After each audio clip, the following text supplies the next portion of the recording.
Hey guys, Joe Pye here with Advanced Innovations in Austin, Texas. I gotta start this video by saying thank you to all my new subscribers. Today is a banner day for me. We crossed over the 3,000 mark this morning, and I just can't tell you how grateful I am to everybody that continues to subscribe, comment, and leave me thumbs up. Today we're going to talk about Machine Shop 101, the parting tool. Now the parting tool to me was my first bad experience in a machine shop, and it can be one of the most frustrating tools that you're going to use, but if you use it correctly, it's a fantastic thing to have. Okay, parting tool. What is a parting tool? A parting tool is a solid projecting piece of high-speed steel that just, you dive it right into your part and your part falls off in a lathe. And it's an alternative to taking the part out of the machine and putting it on a bandsaw for a cutoff operation. Now I actually had to make a list of notes today because there are so many things going on with this tool that just any one or combination of these details, if you skip over it, it's going to be nothing but frustration and it's going to fight you the whole way. So here we go. Let me grab my eyeball so I can see here. So we already know what a parting tool is. Let's talk about how to grind a parting tool. We're looking straight down the spindle from the tailstock here, right at the nose of your part. I'm going to try to do this big enough so that you can see it. Now I actually went over something like this previously in one of the other videos about tool geometry. When you grind your parting tool, you don't want your tool to have a very aggressive bottom side, because all that does is narrow out the tip and cause the tool to wear down or have a tendency to want to dig into the part, resulting in that ladder track chatter nightmare that can happen, and you just don't want that. So when you grind your tool, give it about 5 degrees on the bottom. 5 to 7 degrees is fine. It doesn't have to be very aggressive. Okay? And the top, you do not want the top flat if you can help it, because all it's going to do is scrape the material off. So another 5 to 7 degrees on the top is fine as well. Okay? 5 to 7 on the front, 5 to 7 on the top. Keep the tool on or slightly above center. If you're below center, the part's going to want a high side over the top of it. You're going to get chatter. You're going to have a problem. Okay. Same type of mentality with the turning tool. If you watched some of the other videos, you saw that. So we got what the tool is, how to grind it. The material of the tool, high-speed steel. Now I've had the most luck with parting tools that are coated. You can get them, they'll be black, they'll be a little bit more expensive, but you get what you pay for. If you buy a cheap parting tool, chances are you're going to use it 2 or 3 times. It's not going to hold up at all, and you're going to end up throwing it away and buying something else. So technically you spent more money than you would have if you just bought something nice on the first try. And that's one of my mottos, by the way: buy nice or buy twice. So don't cheap out when you buy a parting tool. Spend good money for it. It'll last you forever. The parting tool holder is called a parting tool holder because it's very specific about how it presents the tool to the part. You can squeeze a parting tool in a regular tool holder, but if you do that, the top of your parting tool is going to be parallel with the bottom of the slot in the tool holder if you have a quick change kind of Alora style tool post. So the parting tool holder is going to take a parallel tool and it's going to aim it at the part at a predetermined angle, and then all you need to do is grind the face of the part to get your angle that you need. So if you have to use a holder other than a parting tool holder, make sure you have a rake on the top of the tool. That's real important.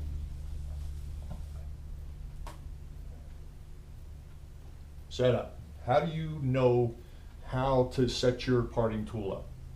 Like I said before, on or slightly above center is good. Not drastically above center, because then when you get down to the center of the part, the parting tool ends up like this, and all it's doing is pushing, and unnecessary pressure usually leads to something going wrong rather abruptly.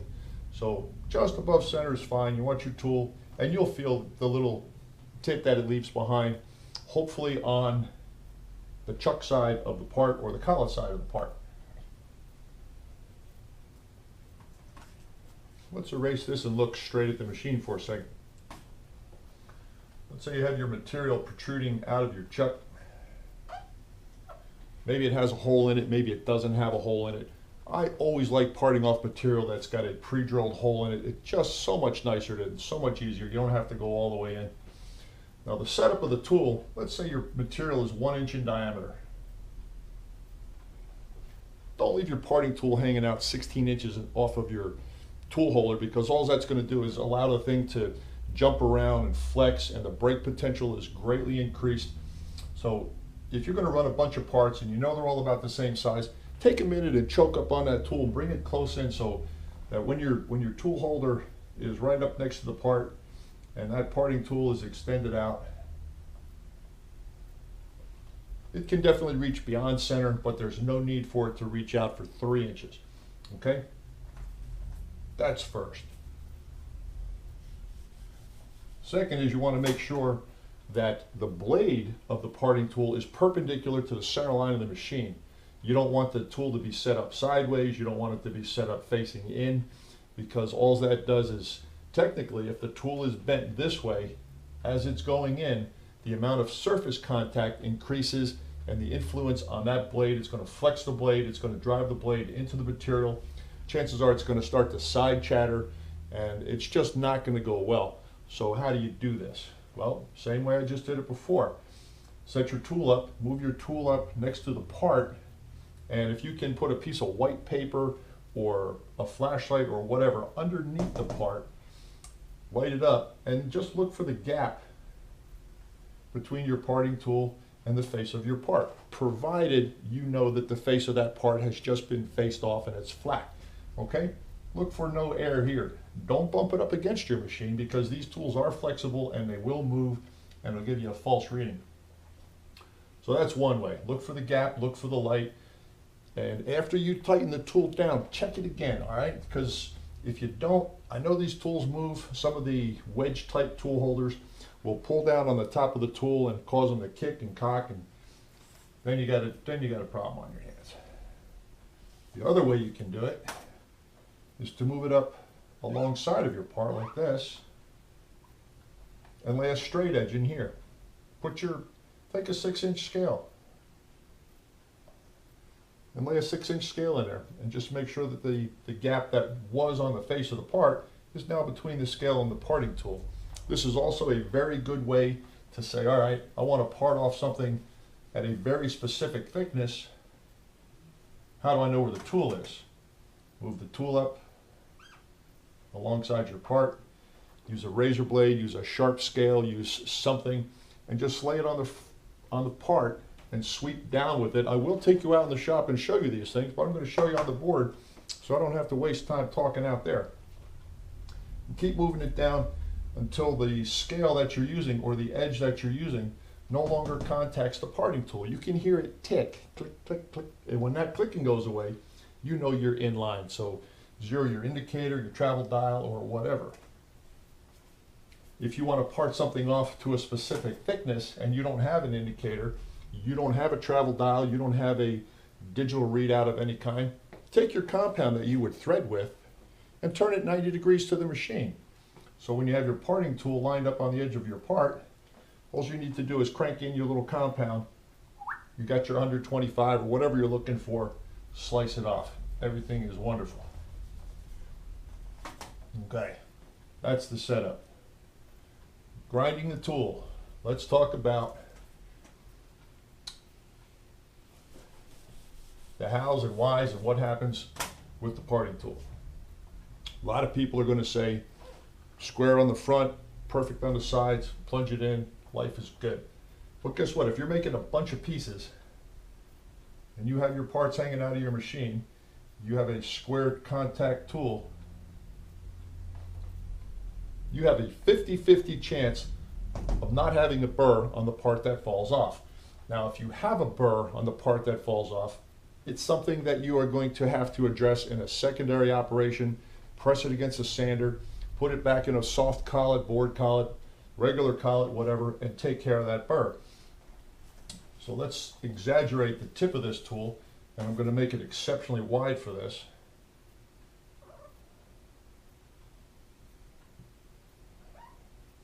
All right, Now, if the high side of the tool is closer to the chuck, as this cutting tool goes into this part,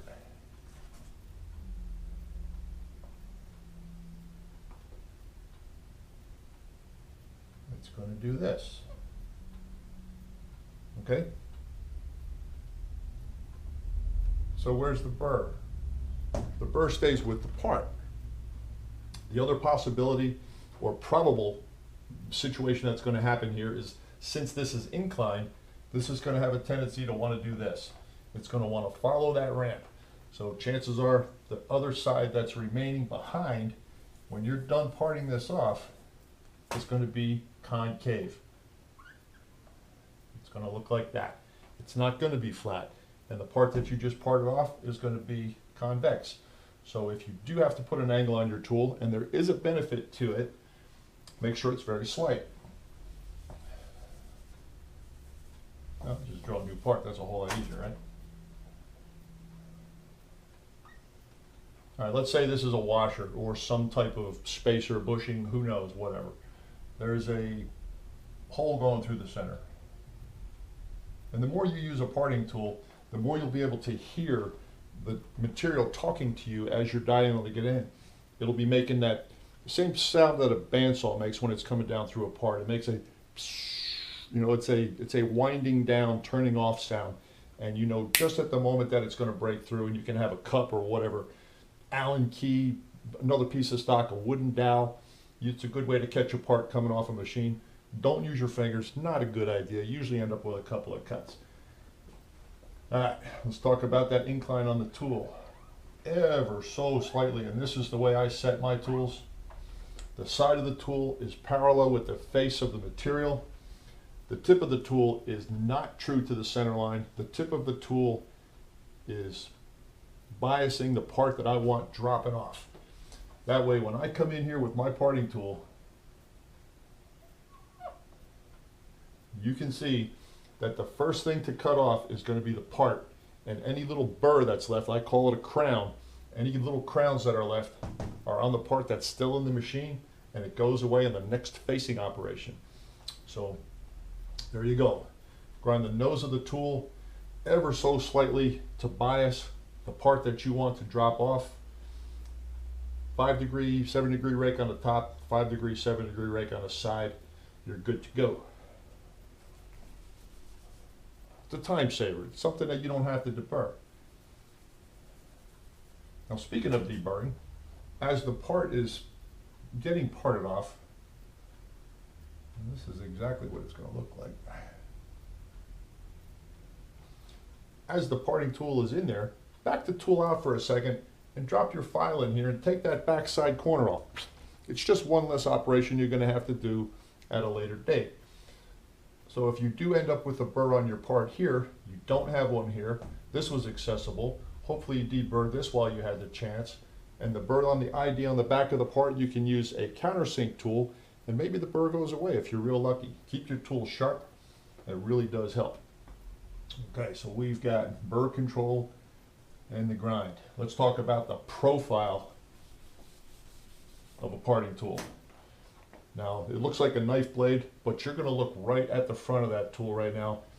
And there's a couple of different kinds. You have one that's a hollow ground, which is very rounded on the side. Slightly, you probably won't see it, but this is exaggerated. So it's a radial concave profile to the tool. You have some that are very specifically ground like this. This is the one that I like. I love that tool. These work, but for some reason I've had more luck with this profile than any other profile, and I don't know what it's called. Forgive me for not having an actual name for that profile.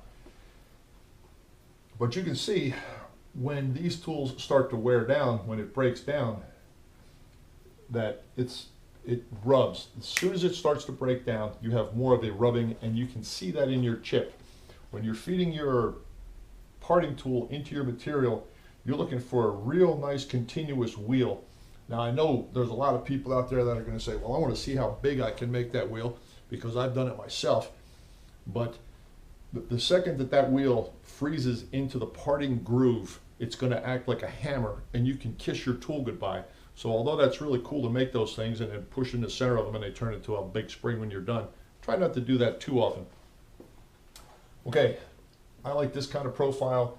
These are fine. There are also tools that are just strictly straight on the side. So radial, hollow ground, tapered, or like a wedge cut. These I love. And if you can get this profile in a black ox coating, do it. You're going to pay twice the price, but it's going to last forever. All right, so we got profile and burr control. Let's talk about chatter. The very first bad experience I ever had in a machine shop was with a parting tool, and that's because when the guy gave me the parting tool, he said, "This is a high-speed tool." I was like 14 years old. I said, "Oh, cool, high-speed tool." So I put the machine at 4,500 RPM thinking, it's a high-speed tool. That means run the machine at high speed. That's not what it means. High-speed tool is the type of steel. So under normal circumstances, you back the RPMs off on the machine when you go to plunge a parting tool in. You don't do that at the same speed. You turn a piece of aluminum or scream through something. Plastic is a different story. Wood's a different story. But stainless steel, if you're turning stainless at 700 RPM, back the RPM off for the parting tool to half that, 350 or 275 or something, and keep it lubricated. Keep it lubricated. That is right here. Do not let the parting tool dry out. Most tools are parallel on the sides, and if it dries out, you have a tremendous amount of surface contact, and it only takes a second for it to cold weld, and when it does, boom, the part is compromised. The tool is definitely compromised, and you will never forget the way that sounds. So keep it lubricated. Acid brush on the back with a little bit of Tapmatic, cool tool. I use WD-40 from time to time. I know people are going to say WD-40 is not a lubricant, but you know, spray it on your fingers and do this for a while. And if your fingers still stay slippery, then chances are it's a lubricant. You can steal some water from your CNC or other soluble machines if you have to, but make sure it stays lubricated. The ruler trick I showed you, blade thickness. We're going to combine the blade thickness with the chatter because it does make a difference. Most of these parting tool blades are around 1/8 of an inch thick. I use one out of my shop that's around 90 thou thick, and I've been using it for 4 years. It's only 2 inches long, it's black, and I'll probably break it today because I jinxed myself by saying that. But if the tool is too wide, it effectively becomes a form tool when you're trying to push it in. It's too much pressure, it's too much of a load, it's going to chatter, and when you get chatter, chatter is, we're looking back down the spindle from the tailstock again. If you have your grind on your tool too aggressive, it dives in because it's so sharp, and then the material rejects it. Actually, it rejects it down. So as it bounces out, when it comes back, it digs in again. It bounces out, it comes back, and it digs in again. And you end up with a nightmare pattern on the outside of your part that is virtually impossible to put another tool in and make it go away. Now, you can make it go away if you don't have a screw-on chuck and you know you can run your machine in reverse and you've got a really bad chatter pattern at the bottom of a parting groove. Flip the tool over, run the machine in reverse, cut all the chatter marks off, and continue. Okay, that's about the only way to get past a violent chatter caused by a parting tool is to run the machine in reverse and invert the tool. I'm a big fan of upside down tools. You should know that by now. All right. Keep your tool square to your part, and remember, and I've seen a lot of people get bit by this one, they want to tweak their tool post. So they put the wrench on the tool post and they move the tool post a couple of degrees.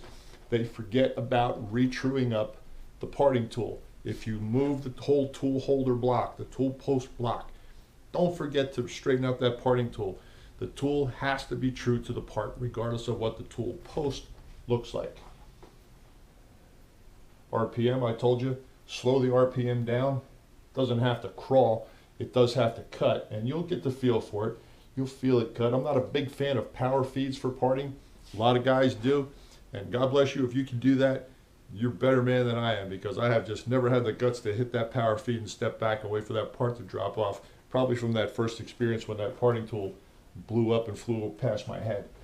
So tool post movement we covered, chatter we covered, RPM we covered.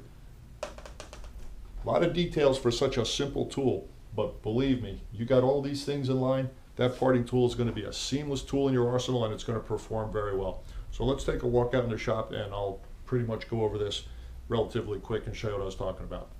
Let's go.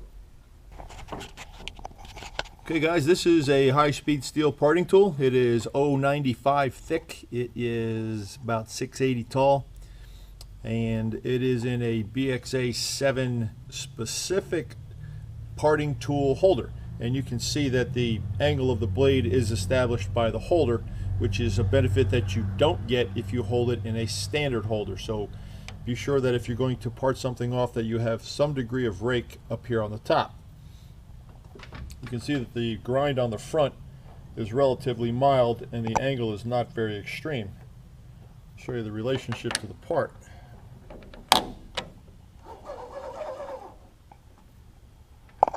Okay, you can see that the relationship to the part is not very aggressive. It's only about 7 degrees, and you know, I might have pushed this one to 10 degrees because I did it by eye.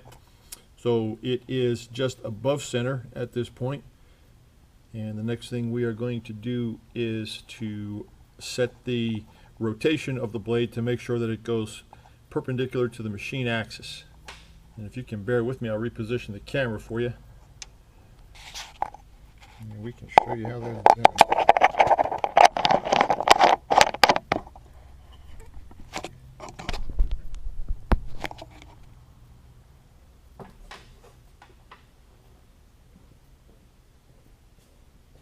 Right down over the top of it will be most beneficial. All right.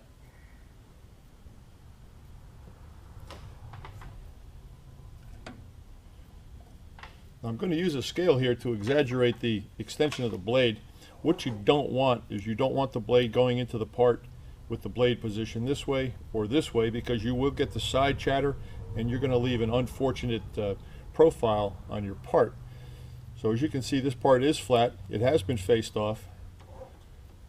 One quick way to do this is to overlap the end of your scale or whatever else you're using and just sweep the front of your part until you hear it start to click.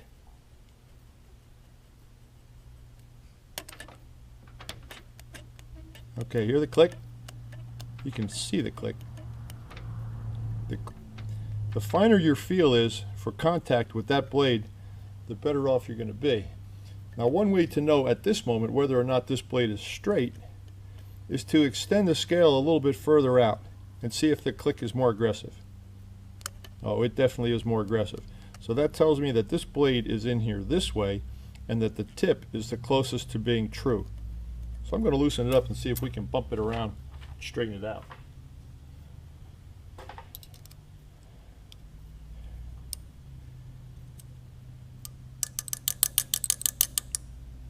It's not going to take much.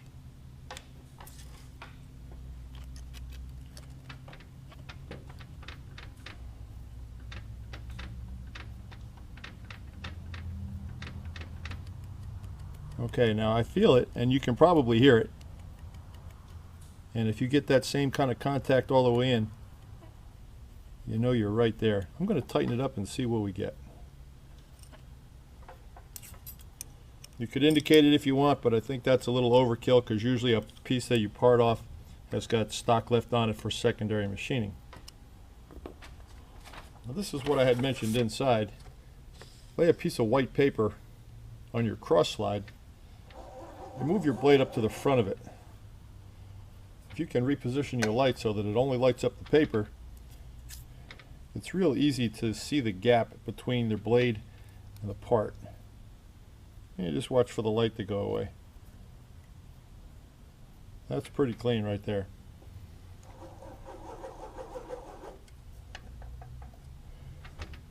I'm going to double check my 0 point.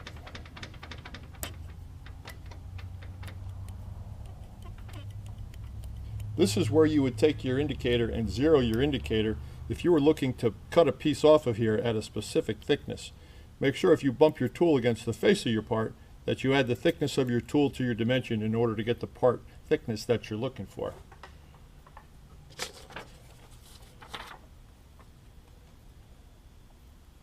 If you're doing this operation in a 3-jaw chuck and you're experiencing chatter, remember that 3-jaw chucks sometimes wear and you'll have a bell mouth condition in your chuck, which means this part is actually jumping around in the jaws and it's not as tight as you think it is, because the grip on your part doesn't happen until the back of the jaws, when the jaws are worn out or you have a bell mouth condition. So if it starts to chatter, maybe you can wrap the part in the front of your jaws with a piece of paper or a piece of tape to take up the slop and then crunch down on it, or see if you can relocate to a collet if you have something small. Let's see how this tool cuts. I'm going to go for 1/8 of an inch.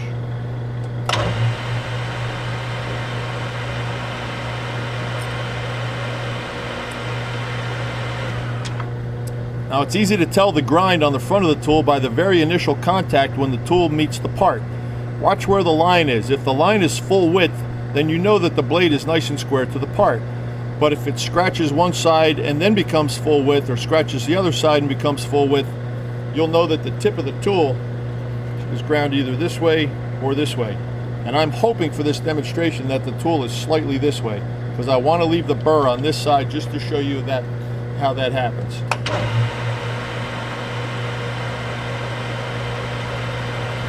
That's pretty square.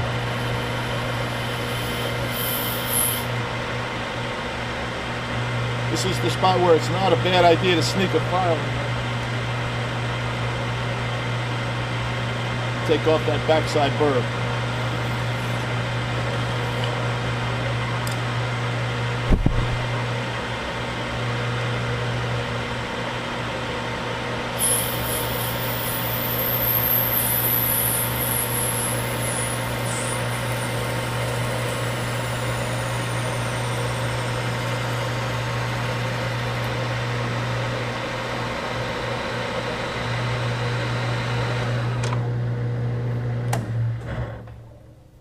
Okay, now you can see that the burr left behind is on your part. If you had a lot of parts to do, this is a very undesirable condition right now. So I'm going to take the blade over to the grinder, and instead of having the tip of the tool in this direction, I'm going to grind it to this direction, and the next time we make a cut, this is going to be left on this part.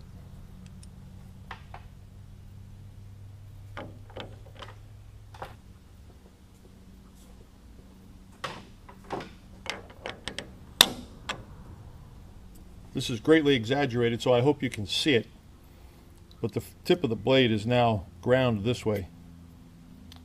Watch where the chip drops off this time. See, there's the skinny line. The skinny line is biasing this side of the blade, which tells me that this side of the blade is the first going in. You can see the track get thicker as the blade penetrates, until it gets to be full width of the blade itself.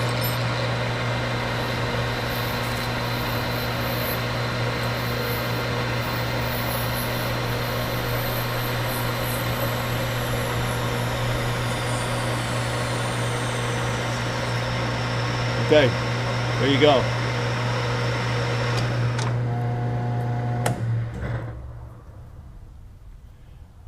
That particular burr that was present on your part in the initial operation is not present in the second operation, just because of the way the tool was ground. So if your parts are coming out like this, tweak the face of your tool a little bit, leave the burr on the scrap, that way you can come back and face it off and make it go away.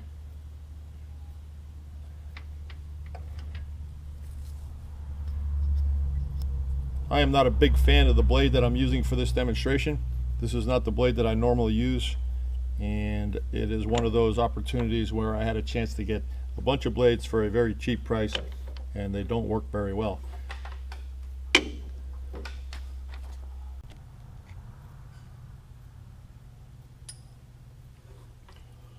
This is actually my favorite parting tool, which gives you some idea of the size of the pieces that I usually make on this machine. But I've had this parting tool for 5 years, and believe me, it wasn't a whole lot bigger when I got it.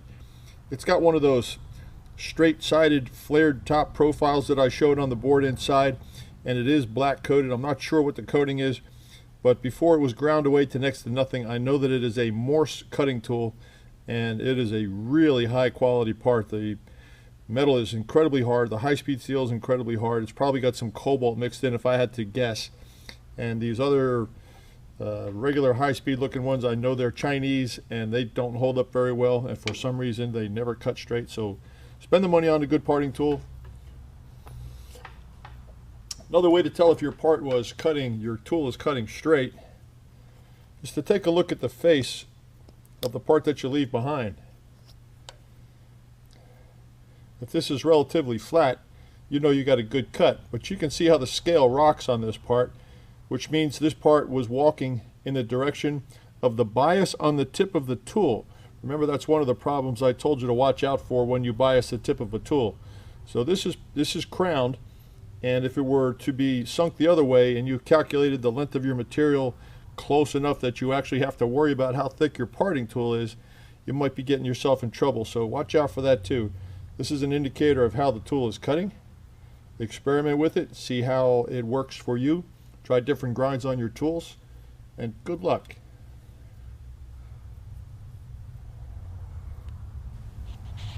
Alright, well, the parting tool is a very, very basic tool. It's one of the first tools that you're ever going to have to set. You'll have turning, facing, boring tools, and a parting tool. If you don't have one, get one. They're a time saver. Stop wasting time running over to the saw. But remember what you saw here, remember what you saw out in the shop, and hope it makes your life easier. And if you have any questions, put it in the comment line below. I will answer you. And while I have your ear, someone had asked me to help them locate a threading insert. And forgive me, my comments exploded, and that particular request, which I said I would help you locate that insert, it got buried in the 5,000 comments that I currently have. Please resend me that comment. Please message me that comment again, and I will do my best to try to track down that insert for you. Sorry I couldn't get to it. Anyway, Parting Tool 101, that's about all I have to offer. That's a lot to digest. You might have to watch this twice. That's all I got for now. Joe Piezinski, Advanced Innovations, Austin, Texas. I'm out.